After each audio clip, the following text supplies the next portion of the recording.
sehemu ombeni msaada wa majeshi mpaka lile jeshi ambalo Mwenyezi Mungu aliliandaa kwa ajili ya kuja kulitetea Tanzania litaingia.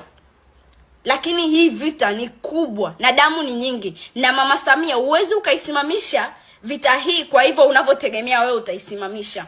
Maana mkono wa Mungu uko juu yako, na kwa bahati mbaya umekuja juu yako kwa wakati ambao wewe sasa unalipa mpaka zile dhambi za wale ambao walitangulia wakazifanya. Jipu likalipukia kwako, maana hukuchukua muda kuacha Roho wa Mungu aongoze ndani yako. Ulichukua muda kuacha mali na vitu viongoze ndani yako badala ya ule upendo na uhalisia, ili ungepata hekima usisikilize sauti ambazo za watu walikuwa wanakuambia ni ngazi gani za kupanda. Magufuli alipokuwa madarakani hakuna aliyekuwa anamwambia ngazi gani za kupanda. Alikwepo anapanda ngazi kutokana na Roho wa Mungu alivyokuwa anamtumia ndani yake. Na ndio manake wengi ambao walikuwa wanamtakia mabaya ni wale wote ambao walikuwa wameshazoea kufanya maasi. Lakini wewe ulipokuja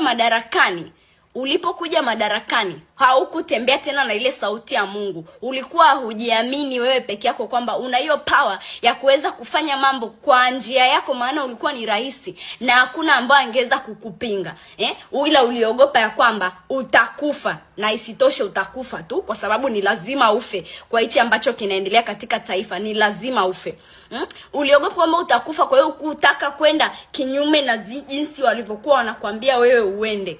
Na ndio huko aliko kupoteza, maana sauti ya mwovu iliongea na wewe kupitia hiyo njia. Kwa hiyo ujumbe wangu, waache watu wa Mungu waende zao kwa amani na kwa haki yao, maana dunia haujaiumba wewe na hutawahi kuweza kuiumba.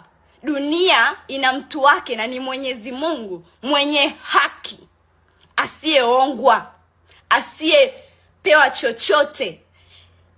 Acha watu wa Mungu waende.